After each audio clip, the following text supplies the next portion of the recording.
Alléluia. Prions ensemble. Demandons au Père de nous donner une victoire définitive sur cette maladie et que la vie normale puisse revenir sur la nation et sur toute la terre. Prions pour cela. Père, au nom de Jésus, nous venons implorer ta grâce. Tu nous as couverts, tu nous as protégés jusque-là. Nous t'en sommes infiniment reconnaissants. Maintenant, nous venons à toi, te demander de mettre un terme à cette maladie, de mettre un terme à ces restrictions, de mettre un terme à ces limitations, afin que nous retrouvions pleinement la vie normale, que l'Église retrouve pleinement son fonctionnement normal, que la société retrouve pleinement son fonctionnement normal par le nom de Jésus. Dans le nom de Jésus.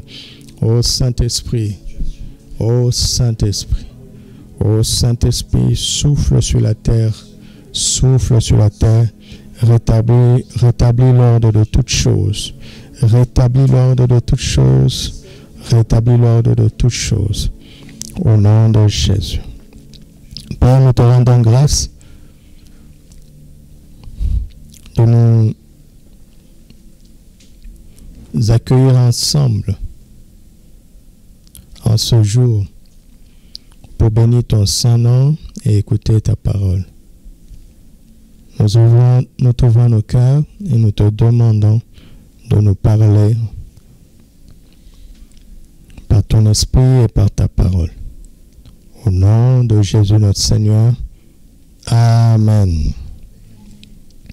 Gloire à Dieu. Bienvenue en ce culte dominical. Que le shalom de Dieu remplisse toute votre maison. Au nom de Jésus. Alléluia. Avant de commencer la parole de ce matin, je voudrais simplement dire que pour ce mois-ci, l'opération spéciale de solidarité n'aura pas lieu, comme d'habitude. Sarepta va fonctionner normalement pour ce mois-ci, car les fonds spéciaux que nous avions prévus étaient prévus pour 2 mois. Nous encourageons tous ceux qui ont à cœur de donner pour aider, de continuer à le faire. Mais nous voulons annoncer à tout le monde que pour ce mois, on verra comment le Seigneur va conduire pour le mois prochain. Pour ce mois-ci, l'opération de Sarepta se fera normalement. Nous croyons et nous prions de tout notre cœur que le Seigneur prenne soin de chacun d'entre nous et qu'il pourvoie à tous nos besoins. Je voudrais donner un conseil à ceux qui pensent profiter de ce genre de choses. Je voudrais vous dire que si vous voulez sortir de la pauvreté, il ne faut jamais profiter de ce genre d'élan de solidarité. Il vaut mieux que cela soit accordé à ceux qui manquent vraiment.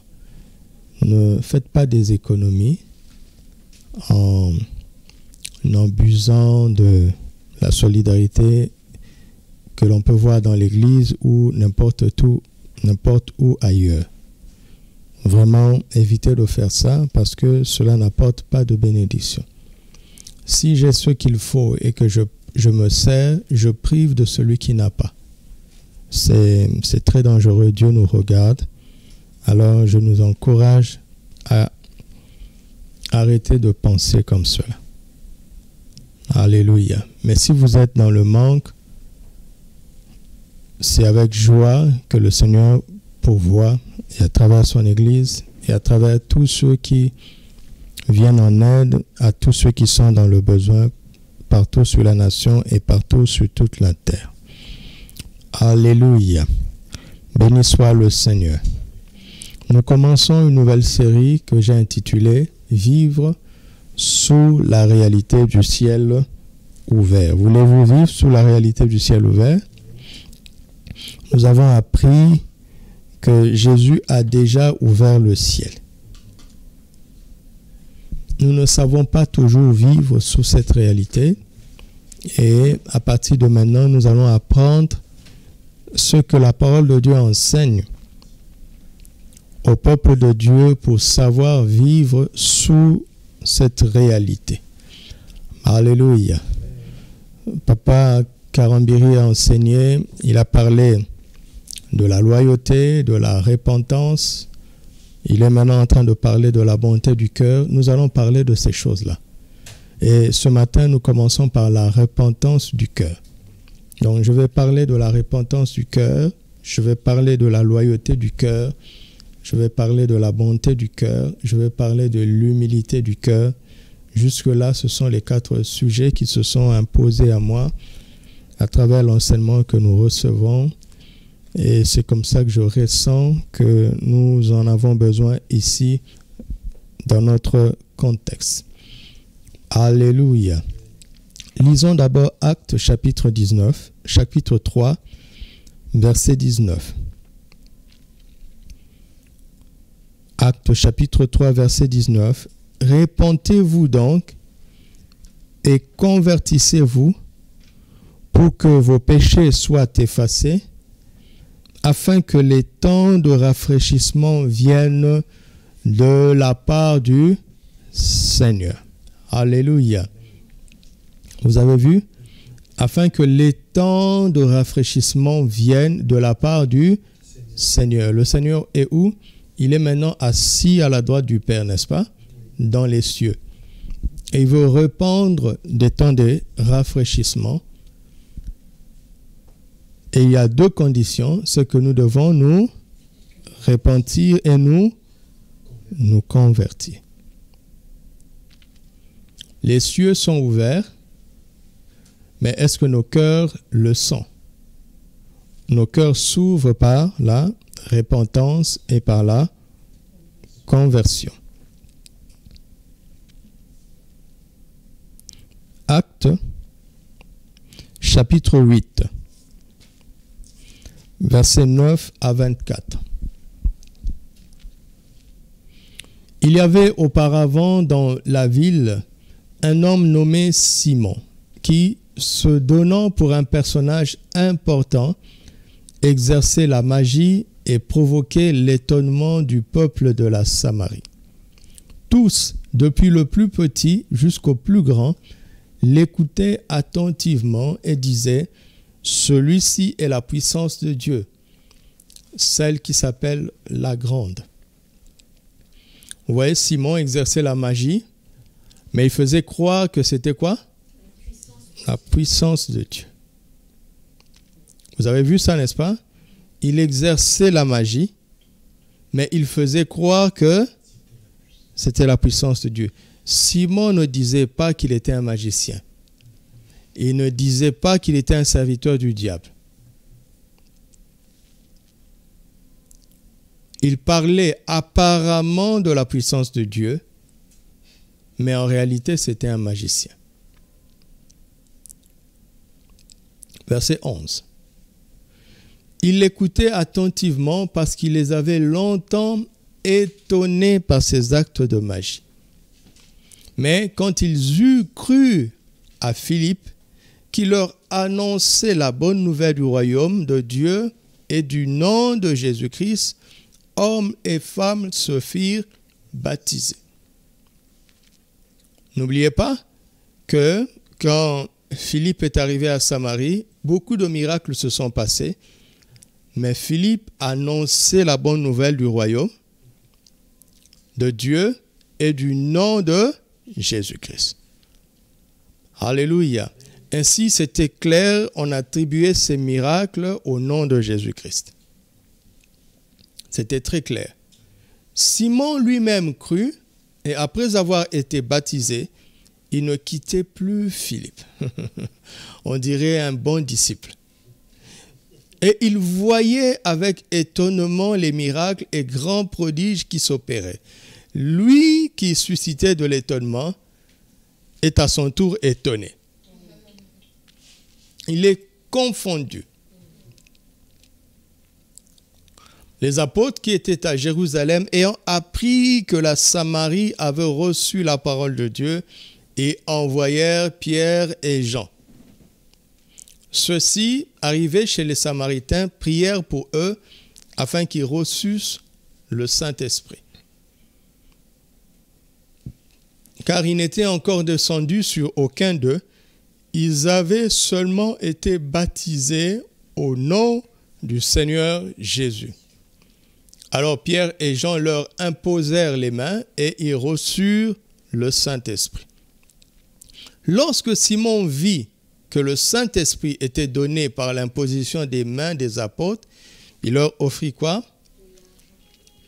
De l'argent en disant: accordez-moi aussi ce pouvoir afin que celui à qui j'imposerai les mains reçoive le Saint-Esprit. Accordez-moi aussi ce pouvoir.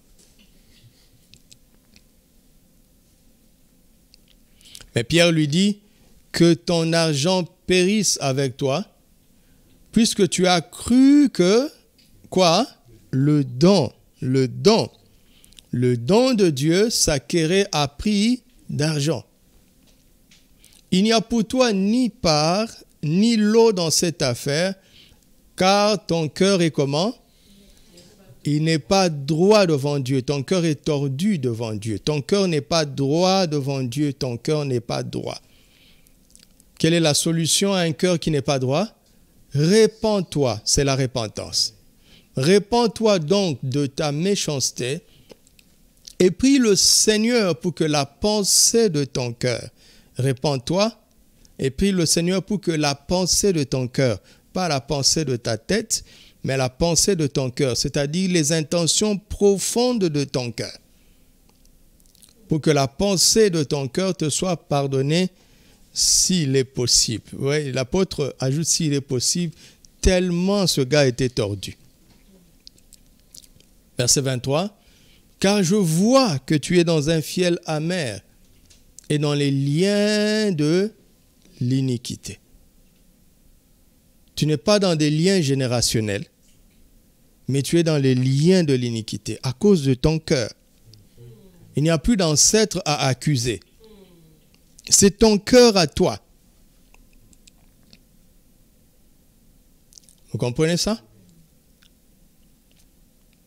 Regarde comment il répond. Simon répondit: priez vous-même le Seigneur pour moi, afin qu'il ne m'arrive rien de ce que vous avez dit. Il est léger. Il ne craint pas Dieu. Lui, s'il peut acheter, il va acheter. Mais s'il faut se repentir et s'engager personnellement, non. C'est les serviteurs de Dieu qui doivent prier pour lui.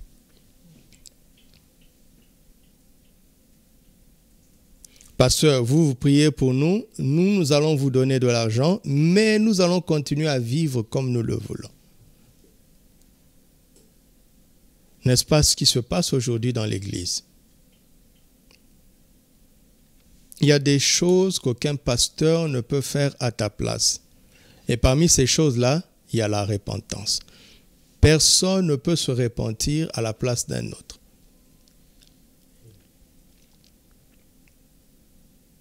Tu m'entends? Personne ne peut se repentir à ta place. Il y a des choses que les intercesseurs peuvent faire à ta place. Il y a des choses que les anciens, les pasteurs peuvent faire à ta place. Il y a des choses que ton frère, ta soeur peut faire pour toi. Mais il est de ces choses que personne ne peut faire pour l'autre. Et parmi ces choses se trouve la repentance.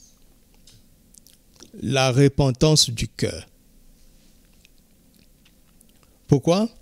Parce que le ciel est ouvert, mais est-ce que nos cœurs sont ouverts? Voilà un peu le problème. Ce n'est pas que le ciel est fermé. Jésus a dit désormais. Depuis que Jésus a dit que le ciel est ouvert, le ciel est resté ouvert.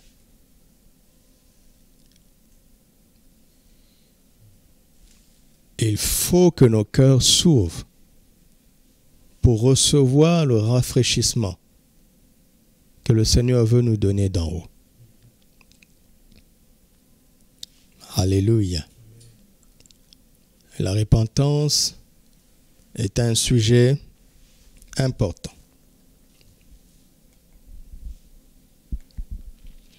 la repentance est la première condition pour vivre la réalité, pour vivre sous la réalité du ciel que le Seigneur a déjà ouvert. La vraie repentance commence dans le cœur. Jusqu'à ce que Pierre et Jean ne viennent, personne ne savait que Simon ne s'était pas repenti. Apparemment, il s'était repenti jusqu'à se faire baptiser. Mais il n'avait pas renoncé aux pensées les plus profondes de son cœur. Et Dieu, qui nous aime, crée des circonstances pour nous mettre face à nous-mêmes. Parce qu'il veut nous sauver. Et nous devons apprendre à être attentifs à cela, pas pour le voisin, pour nous-mêmes. Chacun doit apprendre à s'examiner à travers la parole de Dieu et les circonstances et se demander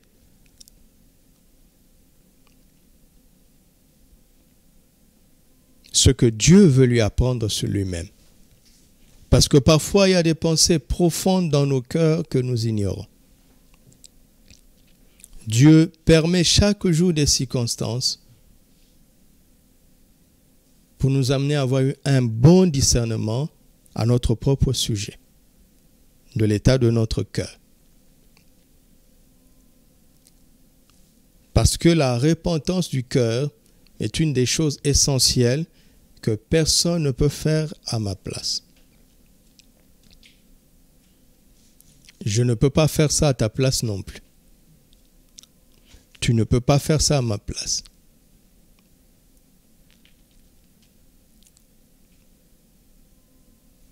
Et c'est là où se trouve le plus grand problème des enfants de Dieu. Évidemment, la plus grande peine de Dieu notre Père. Lisons Marc, chapitre 3, versets 1 à 2. Marc, chapitre 3. Non, Marc, chapitre 1.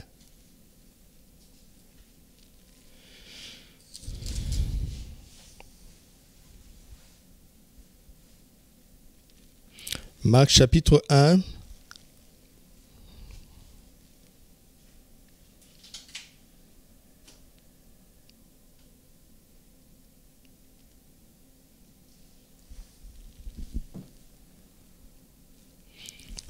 Matthieu chapitre 3, excusez-moi.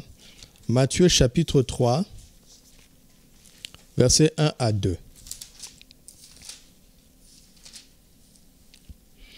En ce temps-là, parut Jean-Baptiste, prêchant dans le désert de Judée.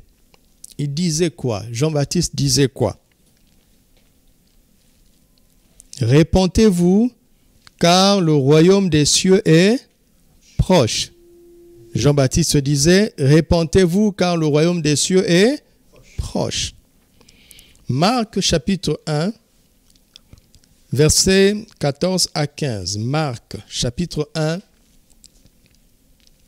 versets 14 à 15. Après que Jean eut été livré, il s'agit de Jean-Baptiste, pas de l'apôtre Jean, mais du prophète Jean-Baptiste, Jésus alla dans la Galilée prêchant l'évangile de Dieu. Il disait, Jean disait, Jésus aussi disait. Jésus disait quoi? Le temps est accompli et le royaume de Dieu est proche. Repentez-vous et croyez à la bonne nouvelle. Jean disait, repentez-vous car le royaume de Dieu est proche. Mais Jésus disait, le temps est accompli, le royaume de Dieu est proche, repentez-vous et croyez en la bonne nouvelle. Alléluia. Nous voyons que le message de Jésus contenait le message de Jean-Baptiste. Mais le message de Jésus était plus large est plus précis que le message de Jean-Baptiste. N'est-ce pas?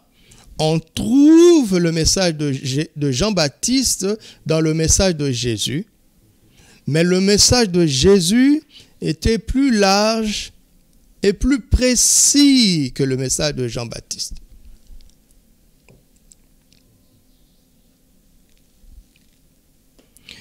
Mais les deux messages avaient un point de départ commun. C'était « Répentez-vous ». Alléluia. Ces deux messages se rencontraient dans la repentance, car le royaume de Dieu est proche. Ils avaient un point de départ commun, « Répentez-vous », la repentance. Mais où est la différence? Nous allons le voir tout à l'heure. C'est quoi la repentance? Le mot métanoïa, qui donne la repentance, veut dire un changement profond. C'est un changement d'avis suivi d'un changement de vie. Je prends du temps pour chercher des formulations de cette façon parce que c'est plus facile à retenir. C'est normalement un changement de pensée, un changement de mentalité, un changement d'intention, comme nous le voyons, que Simon le magicien s'était apparemment repenti, mais il n'était pas profondément repenti. La repentance, c'est un changement d'avis, un changement d'idée, qui produit un changement de vie.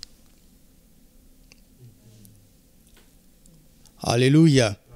Le message de la repentance est en train de nous dire que le changement de vie n'est pas possible sans un changement d'avis au préalable. Et si tu as changé d'avis, que le changement de vie ne vient pas par la suite, rentre en toi-même. Tu n'as pas profondément changé d'avis. Vous m'entendez? Je parle à chacun d'entre nous, y compris moi-même, partant de moi-même. C'est le changement de vie qui compte.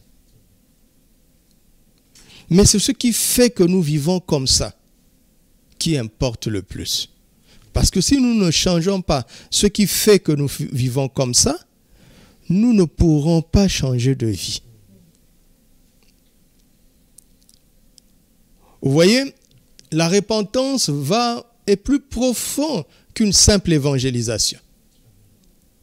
Une simple évangélisation qui prend le salut par la foi.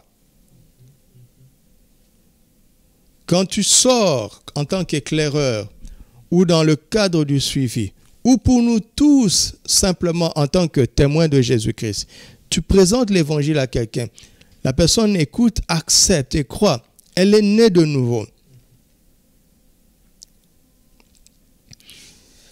Mais nous avons des vies chrétiennes approximatives parce que nous avons négligé le sujet et la question de la repentance. Parce que c'est la repentance qui va au cœur de chacun, qui pointe du doigt les idées qui sont enfouies en nous. Ce n'est pas la cure d'âme. Parce que la cure d'âme, soi-disant, c'est l'œuvre de quelqu'un d'autre sur l'âme de quelqu'un. D'ailleurs, le problème le plus profond de l'homme ne se trouve pas dans son âme d'abord, mais dans son esprit. Si vous croyez en la cure d'âme, moi je n'y crois pas, mais vous êtes libre. Nous sommes au moins d'accord que la cure d'âme est faite par quelqu'un d'autre. Mais la repentance n'est pas la responsabilité de quelqu'un d'autre. C'est ce que chacun fait en lui-même, par la grâce de Dieu. Nous avons un certain nombre d'avis qui produisent la vie que nous avons. Et si nous voulons changer de vie, nous devons d'abord changer d'avis. C'est cela la repentance. D'accord? Est-ce que tu es prêt à changer d'avis sur tout ce que le Seigneur te montrera?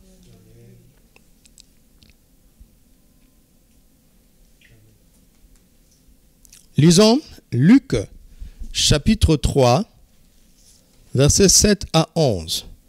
Luc, chapitre 3, versets 7 à 11.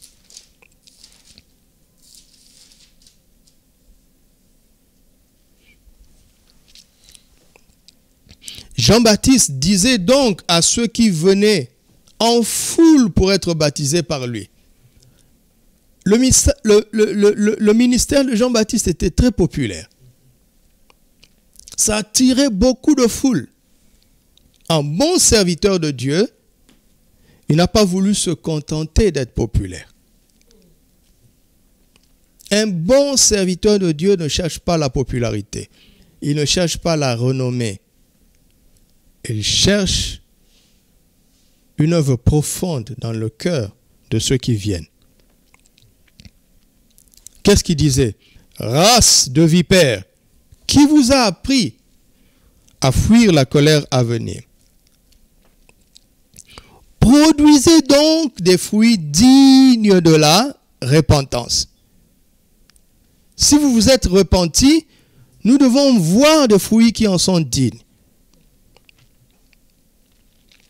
Et ne vous mettez pas à dire en vous-même, nous avons Abraham pour père. Car je vous déclare que de ces pierres, Dieu peut susciter des enfants à Abraham. Déjà même, la cognée est mise à la racine des arbres. Tout arbre, donc qui ne porte pas de fruits, sera coupé et jeté au feu. La foule l'interrogeait disant, que devons-nous donc faire? Il leur répondit que celui qui a 2 tuniques partage avec celui qui n'en a point. Et que celui qui a de quoi manger agisse de même. Voici les fruits de la repentance. Vous voyez ça?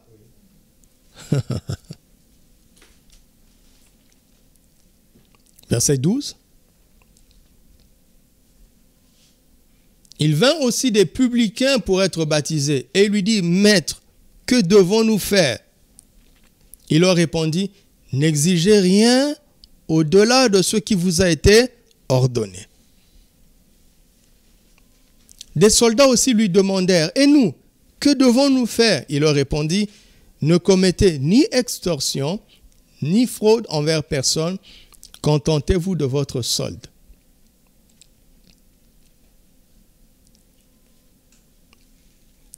Alléluia. Vous voyez là que Jean-Baptiste donne des instructions précises à ceux qui viennent pour se repentir. N'est-ce pas? Il dit, votre repentance doit se voir par des actes extérieurs.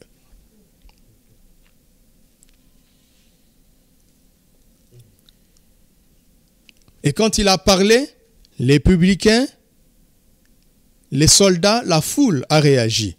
Matthieu chapitre 3, versets 1 à 9. Matthieu 3, 1 à 9. En ce temps-là parut Jean-Baptiste prêchant dans le désert de Judée. Il disait, repentez-vous car le royaume de Dieu est proche. Le royaume des cieux est proche.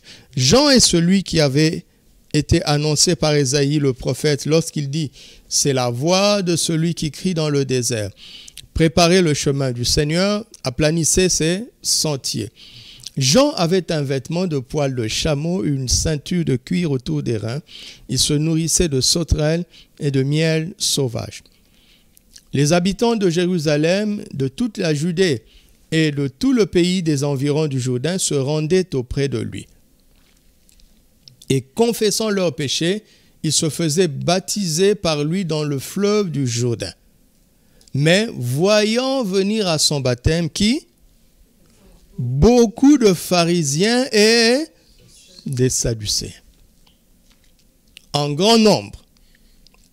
Il leur dit, race de vipères, qui vous a appris à fuir la colère à venir?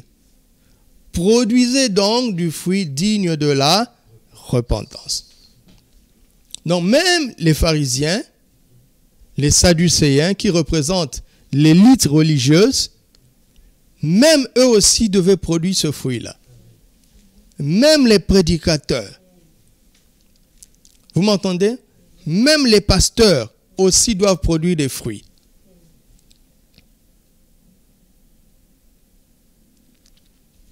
Mais je remarque quelque chose, c'est que les pharisiens et les sadducéens n'ont pas demandé à Jean-Baptiste qu'est-ce qu'ils doivent faire. Parce qu'ils pensaient savoir. Mais pourquoi ils venaient se faire baptiser? Ils étaient convaincus de péché. Parce que c'était le baptême de la repentance pour le pardon des péchés. C'est la caractéristique des religieux.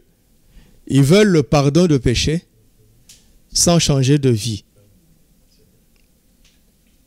Ils veulent la bénédiction sans la soumission.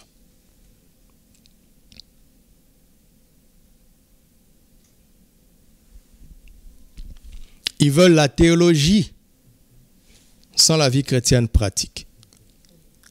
Ils veulent la connaissance sans l'exigence de l'amour.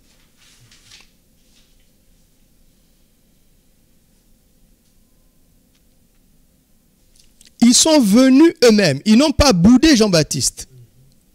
Ils sont venus eux-mêmes, c'est-à-dire qu'ils étaient convaincus de péché, n'est-ce pas? Mais produire du fruit digne de repentance, ça ne les intéressait pas. Leur titre suffisait, pensaient-ils. Leur robe religieuse suffisait, pensaient-ils. Le fait que je me tienne devant vous ce matin ne suffit pas. Vous le savez très bien, ça ne suffit pas.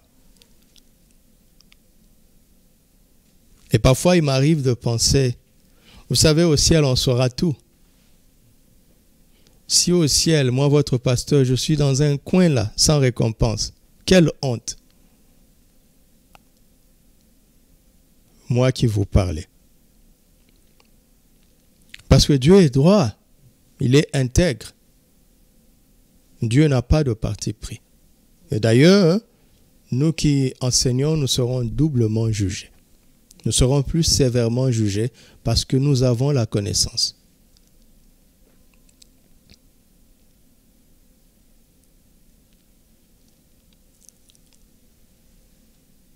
Si vous méditez très bien, vous vous rendez compte que le ministère de Jean-Baptiste était populaire, mais rempli de frustration. Il prêchait la repentance, mais il ne donnait pas la puissance pour produire ce changement. Et à force de parler comme ça, cela devient comme un ministère de condamnation. De toutes les façons, il opérait sous la loi. Parce que la loi condamne sans donner le pouvoir de se libérer. Jésus est venu avec la grâce et la vérité. Cela ne veut pas dire qu'il cautionne le péché. Il condamne le péché, mais il fait grâce au pécheur et lui donne la connaissance de la vérité qui le rend libre. C'était frustrant pour Jean-Baptiste.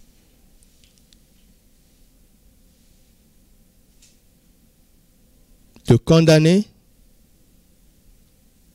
et de ne pas être capable de transmettre la force qui produit le changement. Un ministère populaire mais très frustrant. Populaire en apparence, mais frustrant dans son cœur.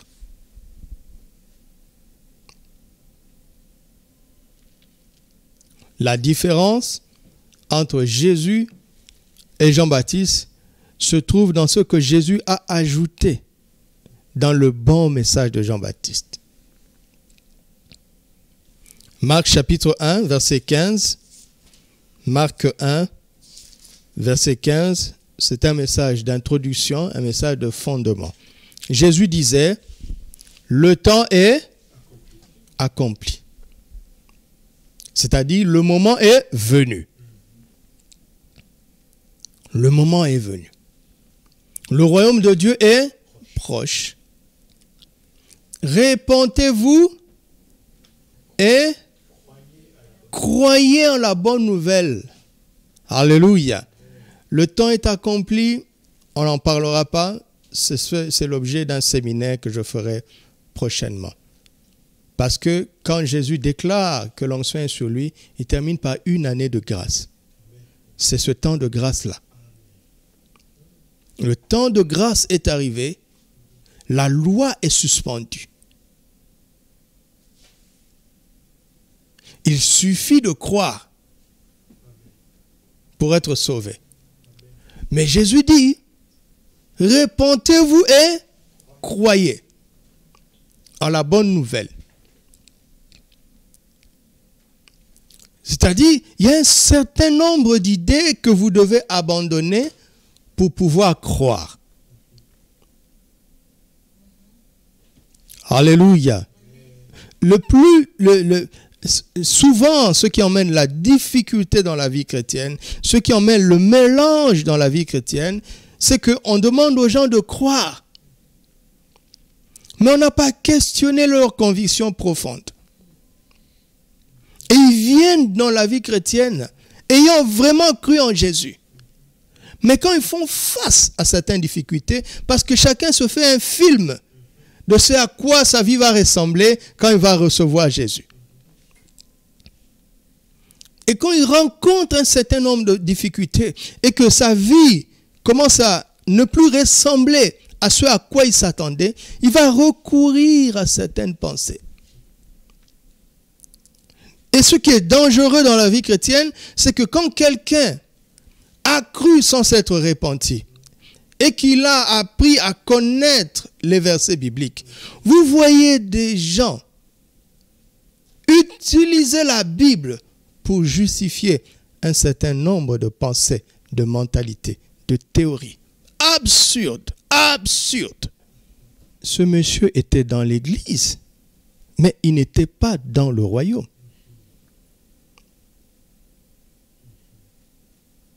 Il n'était pas dans le royaume.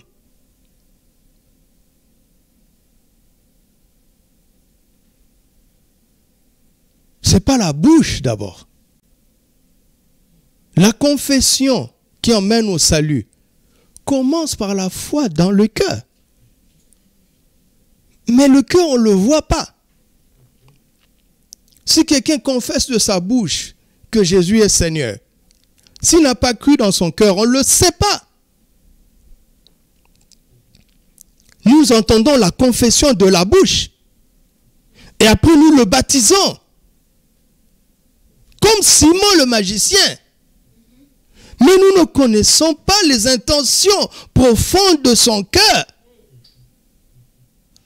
Comme je me souviens de cet homme qui aimait une fille qui allait à l'église. Un pervers, mais qui avait beaucoup d'argent. Au début, quand il parlait à la fille lui disait « Jamais, je ne peux pas épouser un non-chrétien ». Alors le monsieur a commencé à agiter son pouvoir financier. Et un jour, il parle à la fille lui dit « Tant que tu ne viens pas à l'église, je ne peux rien faire avec toi. » Il a compris, il est intelligent. Il est intelligent. Il a compris. Le monsieur est venu à l'église.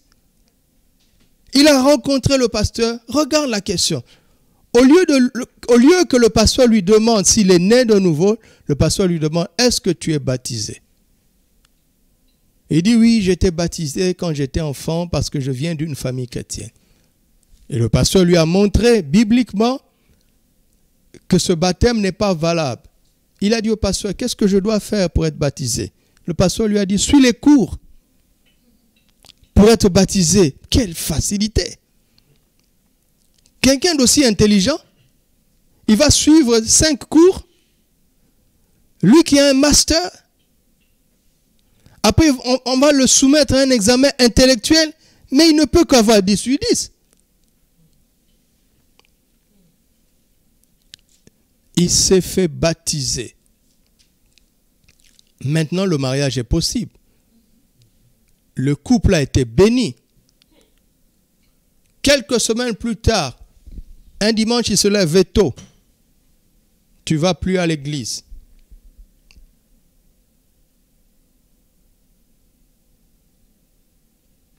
La femme est venue voir le pasteur en pleurant. Le pasteur appelle le monsieur. Le monsieur dit, c'est ma femme. Le pasteur ne peut rien.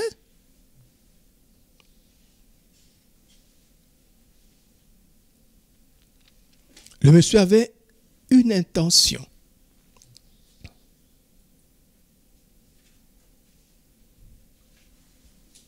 Il avait une intention.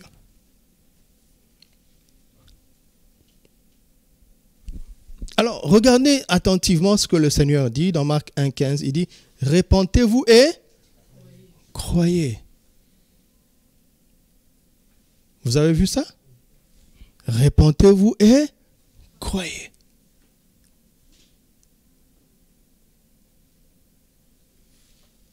Par exemple, nous rencontrons ce problème tous les jours. C'est l'histoire de toute la vie chrétienne. Si quelqu'un est en Christ, il est une nouvelle créature. Les choses anciennes sont passées. Voici, toutes choses sont devenues nouvelles entre nous.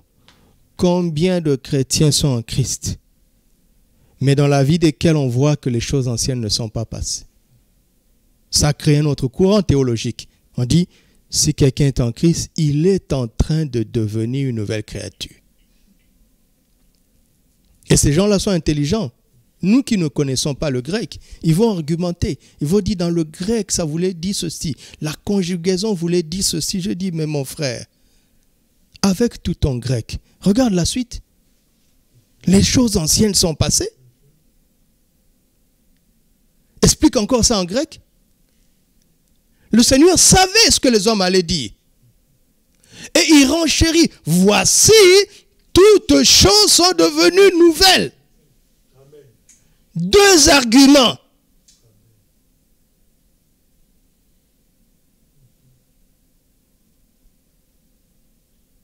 Qu'est-ce que nous devons faire? Nous devons dire, Seigneur, je ne vis pas ça. Montre-moi ce qui ne va pas.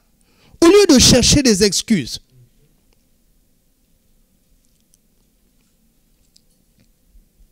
Et il va te montrer à un moment donné, tu sais, c'est parce que tu crois ça.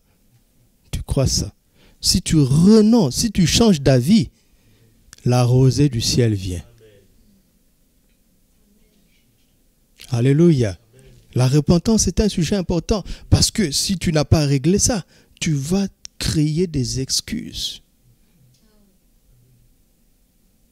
et des doctrines dangereuses. Alléluia.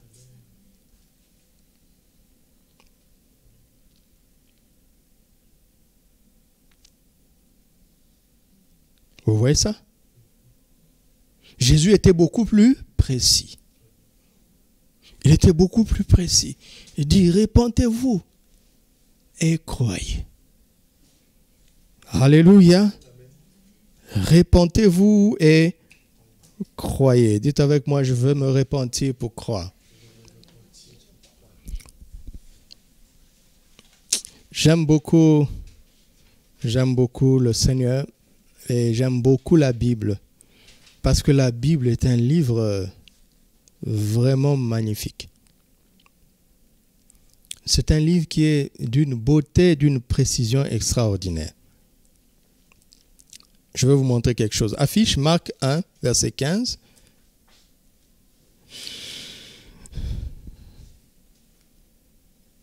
Jésus dit, répentez-vous et croyez à quoi?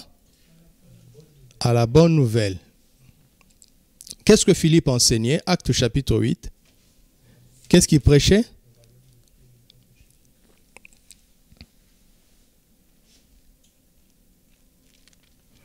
Acte 8, verset 12.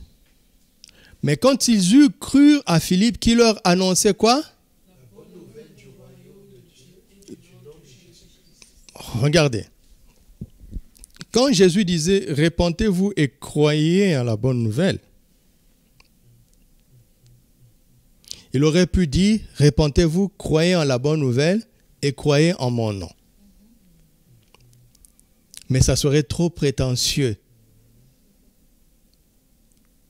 Il était sage, Jésus. Il allait doucement. Parce que, tu sais, je peux vous dire quelque chose de vrai. Mais si je le dis mal, je crée le problème. Je crée des polémiques. Et on ne va plus parler du sujet. On va parler de ma faute de communication. Alors, Jésus évitait déjà qu'on le taxe de prétentieux pour que les gens aient affaire d'abord au message. Quand tu acceptes le message et que tu lui demandes de t'expliquer le message, l'explication du message conduit à sa personne. Vous comprenez ça? Luc chapitre 24.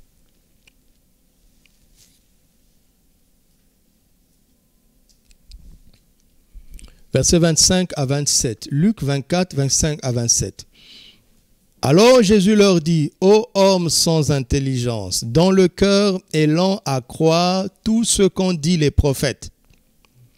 Ne fallait-il pas que le Christ souffrit ces choses et qu'il entrât dans sa gloire? Et commençant par Moïse et par tous les prophètes, il leur expliqua dans toutes les Écritures quoi? Ce qui concernait qui? Ce qui concernait la prospérité, ce qui concernait la bénédiction, ce qui concernait une vie de percée, ce qui concernait une vie d'impact, ce qui concernait une vie de succès, ce qui concernait 5 clés pour se marier dans 2 semaines et demie.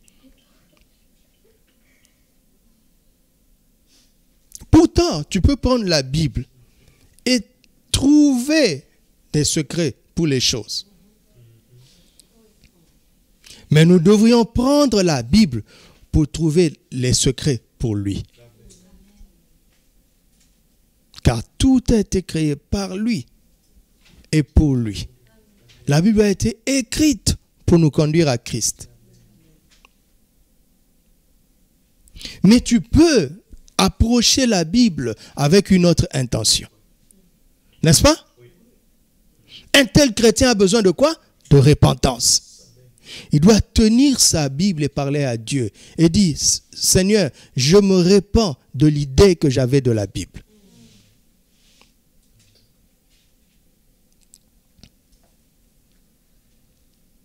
Verset 44, on est dans Luc 24, 44 à 49.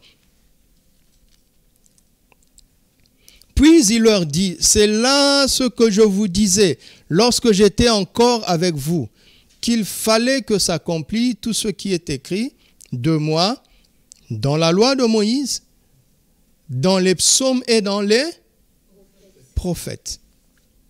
Alors il leur ouvrit l'écriture, et vous avez vu, verset 44, pour ceux qui n'ont pas vu ça, verset 44, il fallait que s'accomplisse tout ce qui est écrit de moi. Je suis allé trop vite. Ou dans la loi, les Pentateuques, les 5 premiers livres, dans les prophètes, tous les autres livres, et dans les psaumes, tous les livres poétiques. Même dans Ecclésiaste, même dans Cantique de Cantique.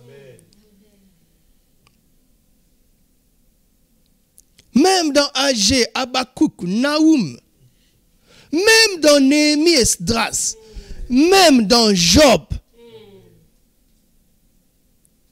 Et c'est comme ça que les pères de l'Église ont exclu certains livres. Le canon biblique que nous avons a retenu 66 livres. Pourquoi? Quel était leur instrument de mesure? Les paroles de Jésus.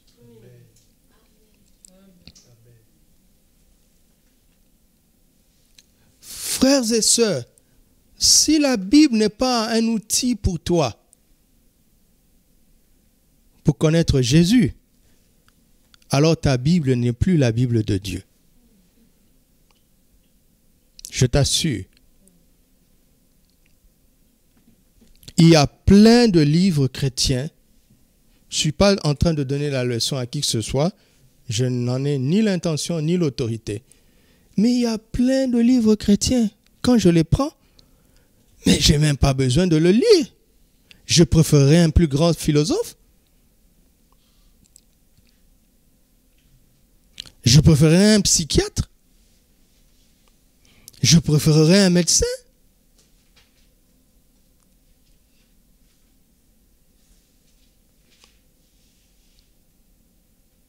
Et c'est chacun dans son domaine. Prédicateur, ton domaine c'est Christ. Chrétien, ton domaine c'est Christ.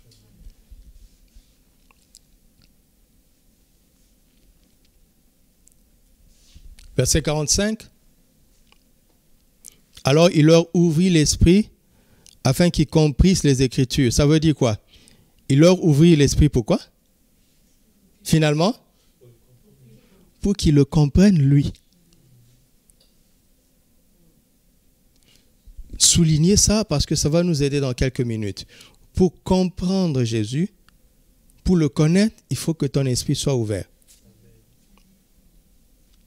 Ce n'est pas en alignant des versets sur Jésus que tu auras la révélation de lui.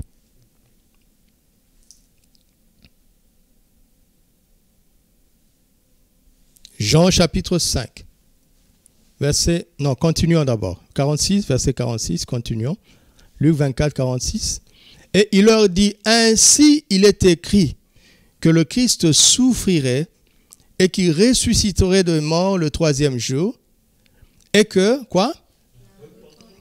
Et serait à commencer par... Franchement, frères et sœurs, qu'est-ce que nous prêchons en son nom?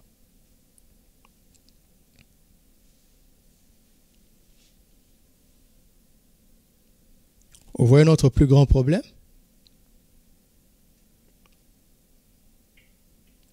Est-ce que vous suivez ce que je suis en train de dire? Je suis en train de parler de nous. Peut-être pire, de moi, parce que tu ne prêches pas beaucoup. Et ce n'est pas bien. Tu devrais parler de Jésus tout le temps. N'attends pas d'avoir une chaire pour parler, non. Profite des conversations de tous les jours pour amener à Jésus. Nous ne prêchons pas la repentance.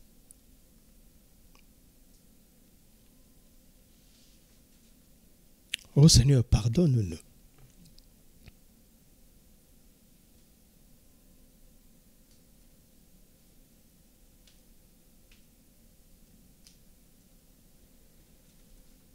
Verset 48.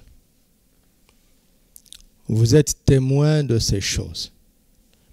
Et voici, j'enverrai sur vous ce que mon Père a promis. Mais vous restez dans la ville jusqu'à ce que vous soyez revêtus de la puissance d'en haut. Être revêtus de la puissance d'en haut, pourquoi? Pour prêcher la repentance et le pardon des péchés. C'était clair pour eux. Et vous allez voir qu'ils ont obéi avec précision.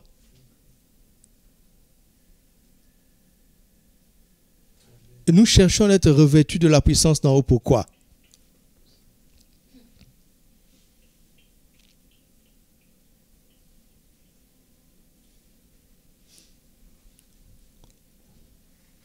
Un jour, un matin, je me suis levé et quand j'ai fini ce que j'avais à faire, je me suis connecté et je ne sais pas comment. Parfois, ça m'arrive. Je suis allé sur YouTube pour mettre de la musique. Je ne sais pas comment. J'ai cliqué un lien et je suis tombé sur un message qui était en train de passer. Et je me suis arrêté et j'ai commencé à écouter un beau message. Les clés pour la réussite financière. Moi-même, je veux réussir financièrement.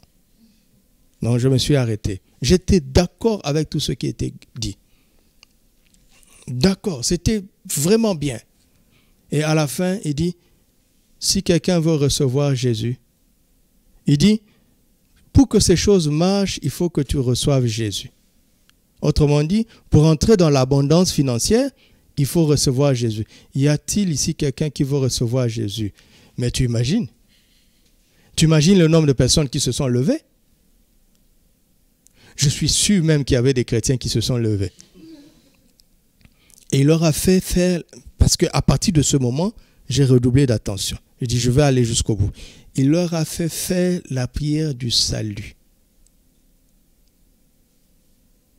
Et les jours qui ont suivi, papa prêchait, il dit, tu n'as pas prêché la croix. Et tu fais faire aux gens la prière du salut. Il dit, ils ne sont pas nés de nouveau. Ils ne sont pas passés par la croix. Ils ne sont pas nés de nouveau. Je me suis rappelé de ce qui s'était passé. Et ils sont nombreux parmi nous. Des Simon les magiciens. Leurs pensées profondes n'ont pas changé. Ce sont des opportunistes qui attendent une déclaration du pasteur qui vont l'embaner. Ils sont là que pour ça.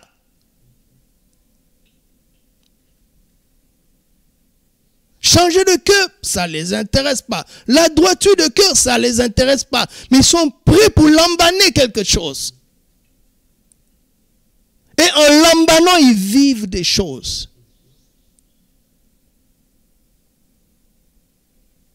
Mais s'ils continuent comme ça, ils n'iront pas au ciel. Ils auront des choses sur la terre. Mais ils n'iront pas au ciel.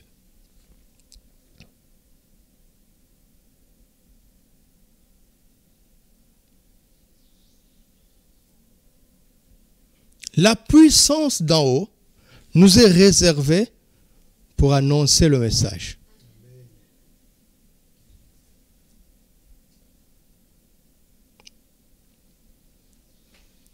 Alléluia.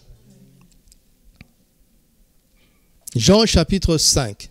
Jean 5, versets 35 à 40. Jean était la lampe. Ouais, Jésus parle de Jean. Hein? Jésus parle de Jean. Il est déjà parti, il parle. Jean était la lampe qui brûle et qui luit. Et vous avez voulu vous réjouir 1 heure à sa lumière. Vous voyez ça? Vous avez voulu vous réjouir 1 heure à sa lumière. C'est-à-dire quoi? Quand on venait sous l'onction de la prédication de Jean, on se réjouissait.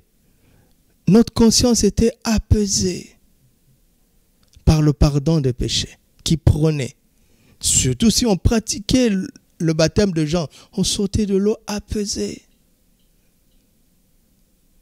se sentant pardonné, et c'était vrai. Mais l'usine à produire le péché qui est dans le cœur n'a pas changé. 1 heure à sa lumière, c'est comme 1 heure au culte. 1 heure pendant une réunion de prière, ou bien 1 heure, au lieu de parler à Dieu, 1 heure à écouter une prédication sur Internet. Tu es juste en train de calmer ta conscience. Mais quand cette heure sera passée,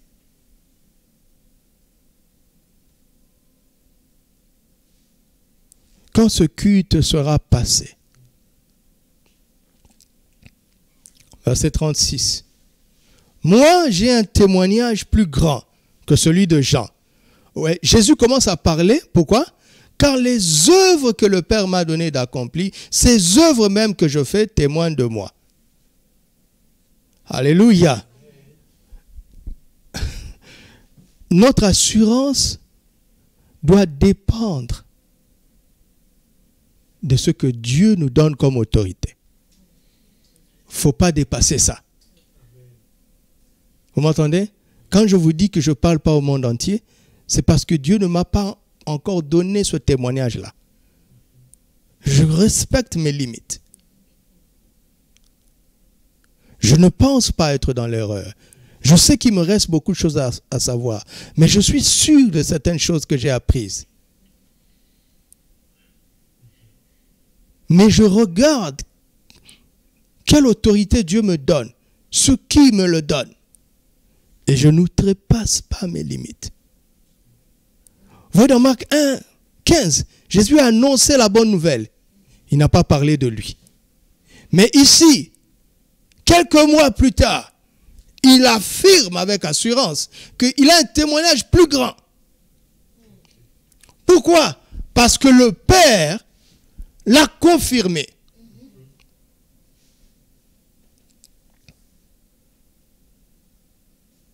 Et je parle pour tout le monde. Qu'est-ce qui fait qu'un bon cantique est chanté dans le monde entier et un autre bon cantique qui est peut-être plus beau, plus fort que le premier ne sera jamais connu? Ça ne dépend pas de l'homme. C'est Dieu qui décide. C'est lui qui fixe les limites.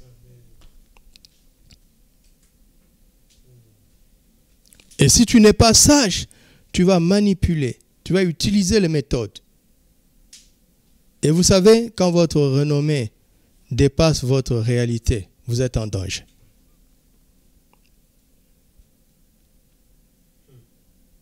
Papa dit toujours, jeunes gens, il nous parle à nous, il dit, jeunes prédicateurs, il ne faut jamais que votre renommée dépasse votre réalité. Parce que la renommée est dangereuse. Alléluia. Hier, j'ai tapé juste un mot parce que je voulais voir un extrait d'un sujet, je voulais avoir une idée d'un sujet. J'ai tapé pour un pasteur que je connais, je sais qu'il maîtrise cette question-là. Mais toutes les autres choses qu'on m'a proposées, toutes les pages où on le critique, tout est sur Internet. Pourquoi le monde s'acharne contre lui à ce point? Pourquoi? Et si tu n'as pas la grandeur intérieure pour cela, tu vas mourir, tu vas déprimer à cause de ces fausses accusations. Mais le pasteur là m'étonne, ça lui glisse, ça ne le touche pas. Je ne sais pas si ça ne le touche pas vraiment. En tout cas, il ne le montre pas. Il a été préparé. La renommée va attirer beaucoup de jalousie, beaucoup de critiques, même beaucoup de pièges. Si tu n'es pas prêt pour ça, il ne faut pas aller plus vite que le Saint-Esprit. Alléluia. De toutes les façons, le Seigneur ne nous récompensera pas pour notre impact. Il nous récompensera pour notre bonté et notre fidélité, pour notre bonté et notre loyauté. Je vais parler de la loyauté. Je vais parler de la bonté. Je vais parler de la loyauté. Si tu as prêché à 10 millions de personnes et que Dieu avait prévu que tu prêches à 50 millions, tu as échoué. Mais si quelqu'un a parlé à 5 personnes et que Dieu avait prévu qu'il parle à 5 personnes, il a réussi. Vous comprenez ça? Donc chaque jour, tu dois t'asseoir et guetter les œuvres du Père pour essayer de comprendre son langage spirituel. Quel est le territoire qu'il est en train de te donner? Quelles sont les œuvres qu'il est en train d'accomplir pour te montrer que ton autorité peut aller jusque-là? C'est ce que Jésus faisait. Alléluia. Verset 37. Et le Père qui m'a envoyé lui a rendu lui-même témoignage de moi. Vous n'avez jamais entendu sa voix, vous n'avez point vu sa face.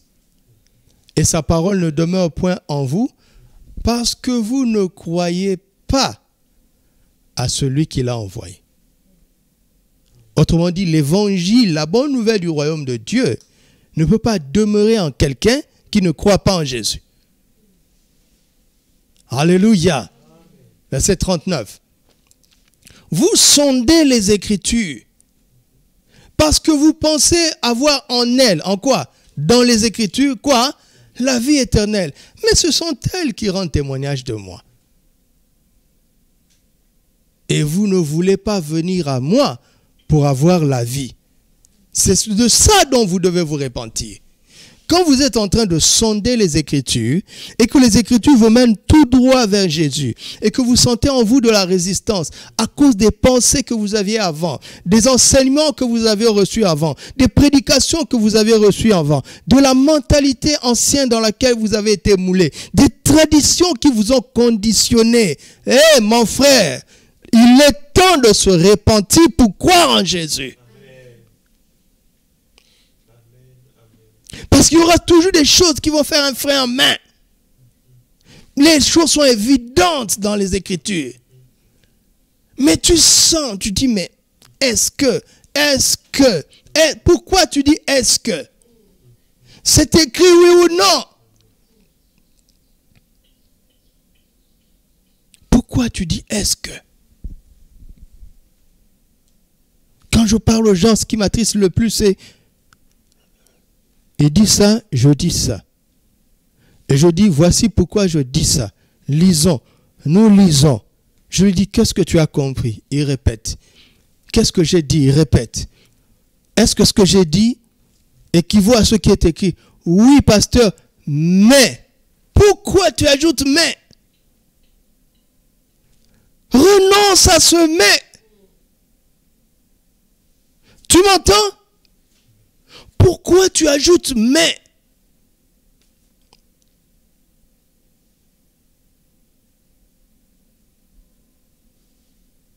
Ce mais-là montre qu'il y a des choses dans le cœur. Et là, la question, ce n'est plus de croire. La question, c'est de se repentir d'abord. Alléluia.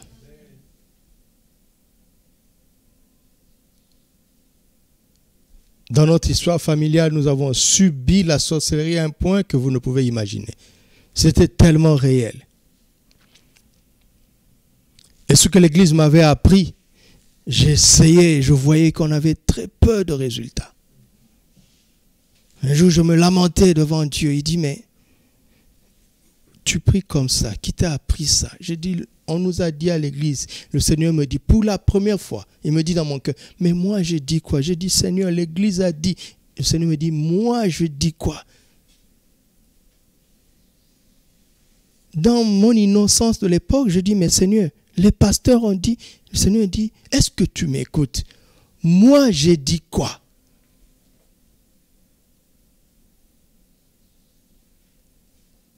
J'ai dit, Seigneur, comment je fais? Il dit, ouvre la Bible. Cherche ce que j'ai dit. Et quand je lisais ce qu'il avait dit, c'était tellement clair et droit. Et il me dit, est-ce que tu crois? Aujourd'hui, j'explique mieux ça. Mon parcours de l'époque, je tâtonnais un peu parce que j'étais un enfant. Mais je comprends a posteriori que quand il m'a dit, est-ce que tu crois? Je comprends que j'avais le choix. Je devais abandonner ce qu'on m'avait appris. Et gloire à Dieu, je l'ai fait. Bien-aimés frères et sœurs, le temps d'une nuit, ça s'est passé une nuit où j'ai ce contact avec les Écritures. Je vous dis, bien-aimés frères et sœurs, le temps d'une nuit, le lendemain, j'étais une autre personne. On me dit, tel est sorcier, je dis, mettez-le dans ma chambre. C'est un homme, non? Il va dormir dans ma chambre. Et je viens sur mon lit, je rends grâce à Dieu, je dors tranquillement. C'est lui qui fuit. Je ne vous raconte pas des histoires. Autrefois, c'est moi qui devais faire une insomnie qu'on appelait veillée de prière. C'était une insomnie. Parce qu'on priait par la peur. Mais quand je me suis repenti, la peur a changé de camp. Vous voyez, je croyais sans m'être repenti.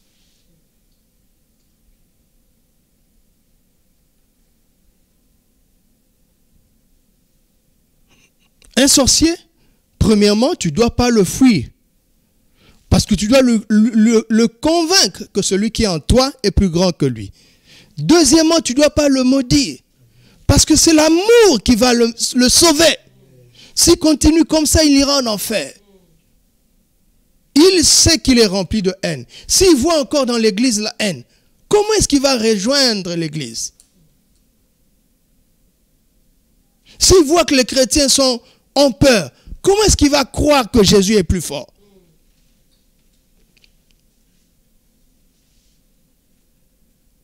Et vous voyez les chrétiens, au lieu de se repentir, ils vont prier.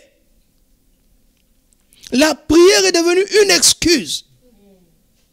Une excuse, un échappatoire. Répands-toi d'abord. Et crois, abandonne ces idées-là. Crois en Jésus. Et le Saint-Esprit te montrera comment prier. L'Esprit de Jésus. Il est l'Esprit de prière. Nous ne savons pas ce qui nous convient de demander dans la prière. Mais l'Esprit de Jésus sait. Les réunions de prière sont devenues des prétextes pour ne pas se repentir. Des soi-disant prières d'autorité sont devenues des prétextes pour exprimer la haine qui est encore dans le cœur. Parce que là, on maudit les gens. Des chrétiens qui maudissent les gens. Ils ne sont pas des chrétiens. Tu n'es pas chrétien si tu maudis. Parce que Jésus a dit, bénissez, ne maudissez pas. Si tu maudis, tu n'es pas chrétien. Tu n'es pas chrétien. Quelle prière d'autorité? Ce n'est pas l'autorité. Il n'y a aucune autorité dans la malédiction. Répands-toi, abandonne ça. Amen. Et tu vivras le ciel ouvert. Amen. Tu entends, Église? Abandonne toutes ces idées-là. Nous voulons Jésus. Nous voulons croire en Jésus. Et nous voulons largement croire en Jésus. Alléluia. Je veux m'arrêter là aujourd'hui.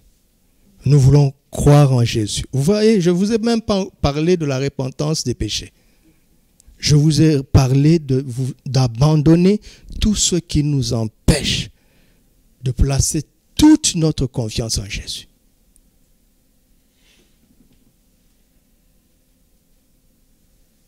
Et si tu fais ça, je te promets que la victoire sur le péché et sur le reste deviendra naturelle. Parce que c'est Jésus qui en donne la force. Repentance du cœur. Ne soyons pas comme Simon le magicien. D'accord? Les temps de rafraîchissement sont là déjà. Le temps est accompli. Le temps de rafraîchissement est déjà là.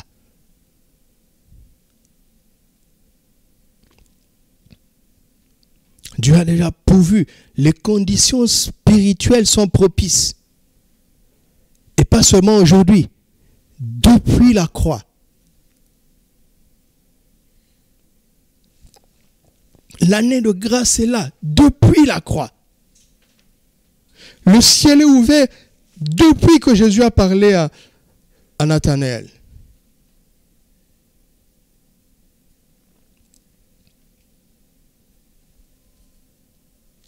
Mais nos cœurs sont fermés. Et c'est la repentance qui ouvre le cœur. Alléluia. Se repentir pour croire en Jésus. Amen. Que Dieu nous accorde sa grâce. Que Dieu nous accorde cette grâce ce matin. D'abandonner toutes les idées, toutes les pensées, qu'elles soient mauvaises ou qu'elles soient bonnes. Si elles ne nous aident pas à avoir une confiance totale en Jésus, elles ne sont pas bonnes. Définitivement.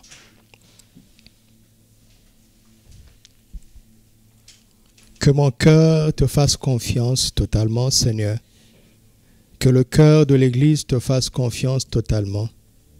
Que le cœur de ton peuple te fasse confiance totalement. Que le cœur de tous ceux qui nous écoutent te fasse confiance complètement. Rentre en toi-même. Retourne au point de départ. Regarde quelles étaient les motivations qui t'ont conduit à Christ. Regarde tes motivations quotidiennes. Regarde, rentre en toi-même. Tu ne peux pas te tromper à ce sujet. Car la grâce de Dieu est ici. Le Saint-Esprit est là pour éclairer chacun dans son cœur. Rentre en toi-même. Remets les pendules à l'heure. Remets les bons objectifs au bon endroit. Que Jésus soit ton but. Que l'aimer, lui être reconnaissant, vivre pour lui, soit ton but. Jésus a dit qu'il est la vérité. Personne n'a l'autorité de le contredire. Tout ce qu'il a dit est vrai, mais c'est la vérité. Prenons l'engagement de croire à ce qu'il dit. Même quand nous ne comprenons pas ou que nous ne le vivons pas. Nous ne voulons plus discuter avec la parole de Dieu. Nous voulons accepter, dire à Jésus, nous sommes d'accord avec toi. Nous reconnaissons que c'est toi qui es la vérité.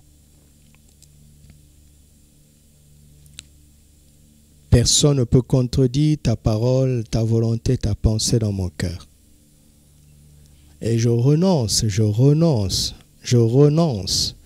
Oh Seigneur, ce matin, je renonce. Je renonce à toute forme de doute, à toute forme d'hésitation, de réflexion qui remettent en cause la simplicité de l'Évangile, la simplicité de tes propos et la vérité de ton œuvre achevée à la croix. Je renonce, qu'il n'y ait pas dans mon cœur, qu'il n'y ait pas dans ma vie des discussions ou des réflexions sur des choses qui sont évidentes, sur ce que tu as dit si clairement et si simplement. Seigneur, renverse les forteresses. Renverse le poids des idées que nous avons reçues, qui ne sont pas vraies. Tu les connais toutes. Renverse-les. Que ce soit dans mon cœur ou dans le cœur de mon frère ou de ma sœur. Renverse ces choses. Renverse ces choses. Emmène-nous à la plénitude de la foi, à la plénitude de la confiance envers toi. Emmène-nous à la plénitude de la foi. Corrige nos motivations profondes. Confronte nos intentions profondes. Confronte les pensées de nos cœurs. Et que la grâce de la repentance du cœur vienne sur ton peuple, vienne sur chacun d'entre nous. Au nom de Jésus. Au nom de Jésus. Au nom de Jésus. Au nom de Jésus. Au nom de Jésus. Ouvre nos cœurs, ouvre nos cœurs. Ouvre nos esprits. Ouvre nos esprits. Ouvre nos cœurs. Tu as déjà ouvert le ciel depuis longtemps. C'est nos cœurs qui sont fermés. Ouvre-les, Seigneur. Ouvre-les. Ouvre-les. Par la grâce de la repentance, ouvre nos cœurs. Ouvre nos cœurs pour que nous te connaissions, pour que nous t'aimions, pour que nous comprenions les Écritures, pour que nous acceptions la vérité et la simplicité de tes paroles. Ouvre nos cœurs. Ouvre nos cœurs ce matin. Ouvre nos cœurs ce matin. Si nous avons cru quelque chose et que cela n'a pas fonctionné, Seigneur, nous savons qu'il n'y a pas de faute à ton niveau. Il n'y a pas de problème à ton niveau. Le problème se trouve de notre côté. Alors montre-nous ce que nous devons changer. Montre-nous ce que nous devons abandonner. Montre-nous. Nous n'avons aucune accusation à porter sur toi. Oh non. Tu es irréprochable, tu es parfait, tu es fidèle et tu es bon. Tu ne peux nous tromper, tu ne peux pas mentir. Ce que tu as dit est vrai et cela s'accomplira. Mais montre-nous qu'est-ce qui ne va pas à notre niveau. Montre à chacun.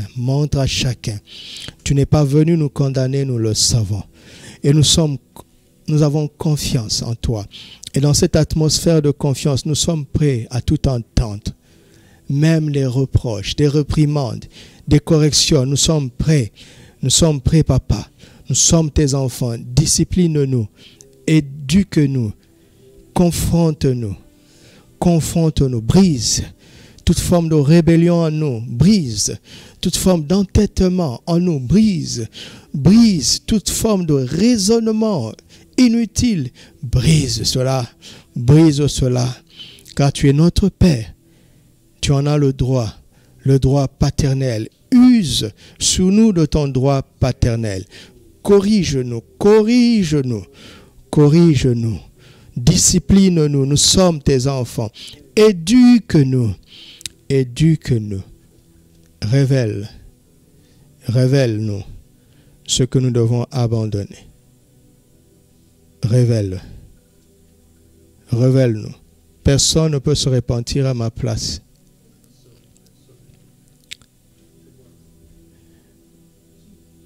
Daniel a prié pour les péchés de son peuple. Il s'est identifié aux péchés, mais la repentance est du fait de chacun. Oh Seigneur, chacun se tient devant toi ce matin. Nous nous tenons devant toi. Je me tiens devant toi.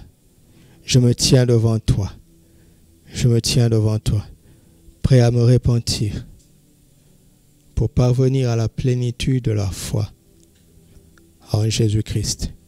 C'est tout ce que je veux. Je ne veux pas savoir des choses et ne pas le connaître. Cela ne me servira à rien. Je renonce à cela. C'est toi que je veux, Jésus. C'est toi que nous voulons.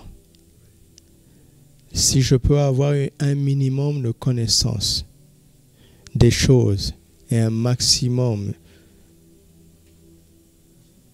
de relation avec toi, mon choix est déjà fait. C'est toi, Jésus. Mon choix est déjà fait. Mon choix est fait. C'est toi que je veux. Que le peu de choses que je connais dans ta parole me donne un maximum de connaissance de Christ. Un maximum. Avec le peu que je sais, je veux connaître le maximum de toi. Répands cette grâce sur ton peuple. Répands cette soif dans nos cœurs. Répands cette soif dans nos cœurs d'aimer et de connaître Jésus.